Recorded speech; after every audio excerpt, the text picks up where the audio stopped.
let's get this thing set up then. Part 2 is, do you fit the tank? So, as long as your thigh follows the line of the tank, we're fine.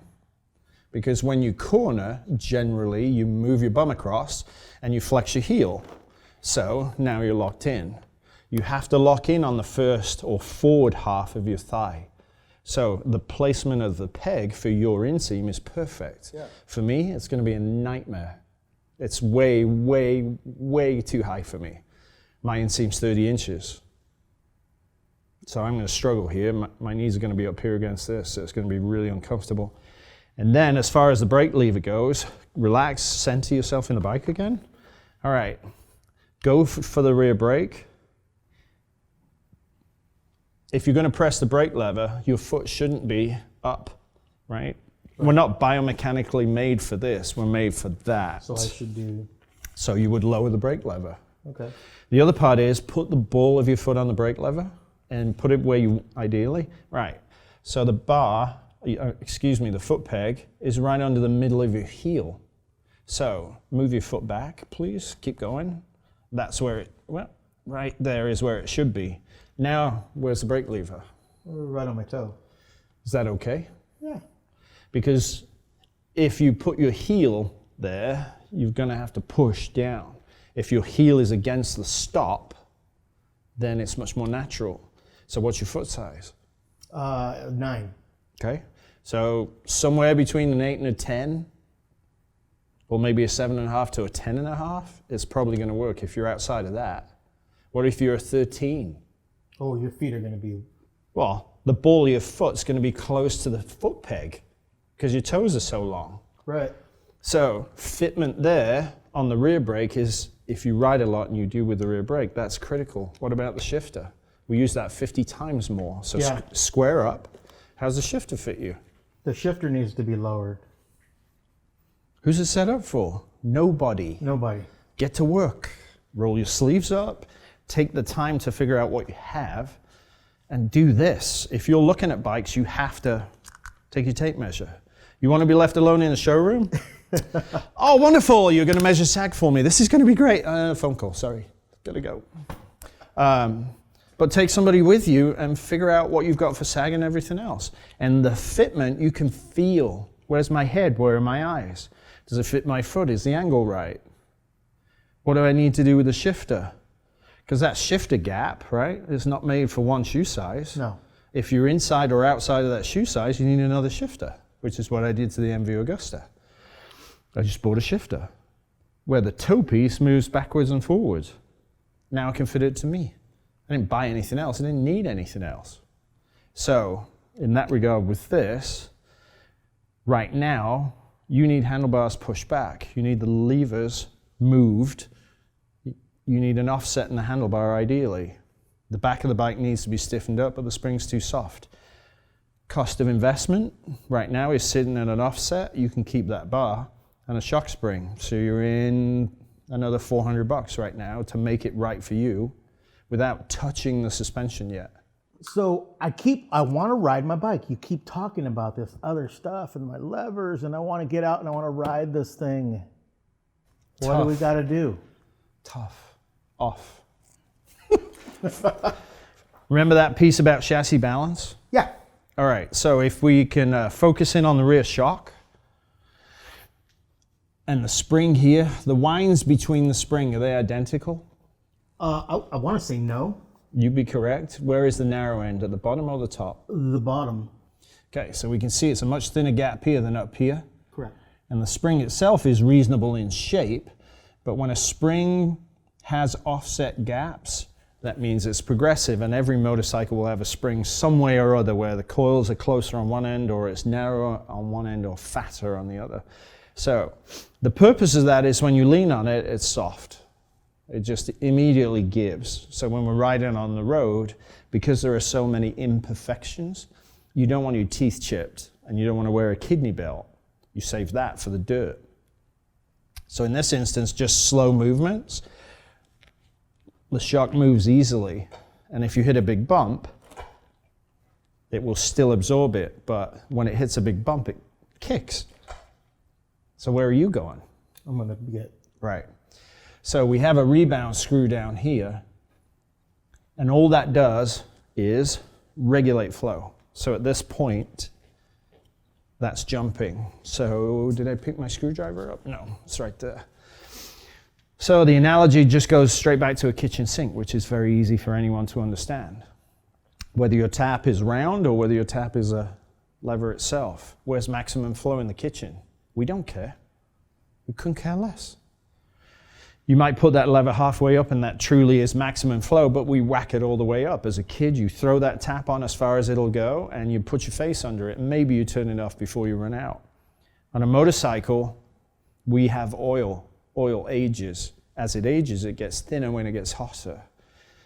They give us tools to take care of that. So in this case, our rebound adjuster is 6, 7, 8, 9, 10 clicks out. So it's too fast. So let's go 1, 2, 3, 4, 5, 6, 7. So we shut that tap 3 clicks in an effort to try and stop that rear shock jumping. And now the movement of the shock is substantially slower. That's new oil, so cold to hot, its variance is going to be minimal. Much better to just do that in a couple of seconds so that when you ride this bike and you hit a bump, it doesn't push you on forward. every single bump, which kills your wrists. Yes. And makes your hands go numb. So when you decelerate now, the bike will stay level, which is awesome. So it'll do its job properly. On the front, do you want to stand on the front of the condor for me, Ralph, so we can pull this out? There we go. It's supposed to do the same as the back, right? Down and up. So let's see. Oops. Yeah, it's a lot of movement. But this is what you get. A manufacturer gives you the bike, and it is a fantastic piece of equipment these days. It's phenomenal what we can get as a motorcycle. Go back 15 years. Yeah. So what do we need to do to that tap? Close it. Shut it down again. So where are we? 1, 2, 3, 4, 5, 6. 6 clicks out. Oops. Let's go to 3. Nope. Let's go to 2. Ooh, A little bit better. that's actually a lot better. So now the whole bike is even. Right, and as you push down in the center, the bike is coming up front and rear evenly. The same. No motorcycle, period, end of story, unless you physically do this to it, is easy to ride because it does this. Right. And so until you set the spring tension correctly for your weight, and in this case we can't because the spring's no good for you, we're almost out of damping in the front. So we need a spring and we need heavier oil.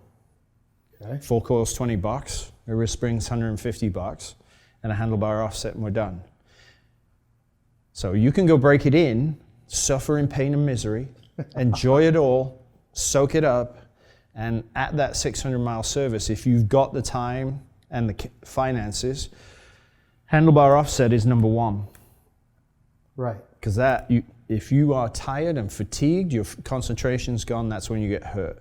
So that's number 1. Spring tension, number 2. Fork oil, number 3, because that's the furthest out. Outside of that, once that's done, then the bike will be your bike. Until that time, this bike owns you. I need to be safe.